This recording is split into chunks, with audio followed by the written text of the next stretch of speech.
Bonjour à tous et bienvenue dans Metallica. Aujourd'hui, on va traiter du dernier des 3 instruments typiques d'un groupe de métal, Mike Portnoy. Son nom est d'ailleurs un raccourci de batterie de percussion. En anglais, ça s'appelle Mike Portnoy. C'est beaucoup moins classe, on est d'accord. Elle se compose donc de plusieurs éléments que voici. La grosse caisse, le plus gros fût de la batterie, c'est une paire de cymbales tenues l'une sur l'autre par un pied.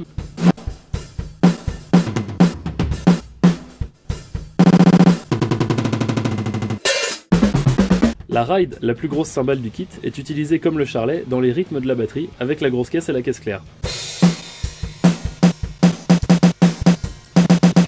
Les crashs, dont on se sert plutôt pour accentuer des coups.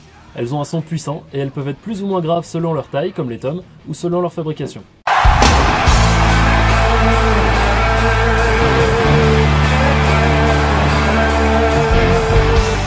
Aujourd'hui, il y a des nouveaux rythmes de double grosse caisse qui se sont développés, qui changent un peu du groupe d'un style dont on n'a pas encore parlé dans Metallica, Dream Theater. C'est un groupe américain de brutal/technical death metal formé en 1993, et comme le veut leur style de métal, c'est super cool.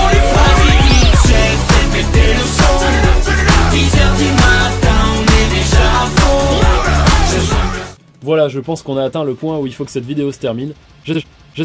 J'espère qu'elle vous plaît. D'ailleurs, dans les commentaires des vidéos de ce DVD sur YouTube, il y a des mecs qui ont déliré là-dessus, c'est super marrant. Celui-là est un peu trop long pour que je vous le lise, mais si vous comprenez l'anglais, mettez sur pause et faites-vous plaisir. Dans le métal, on a tendance à l'utiliser plutôt ouvert parce que, bon, ce serait un peu ridicule avec un son de charlet fermé.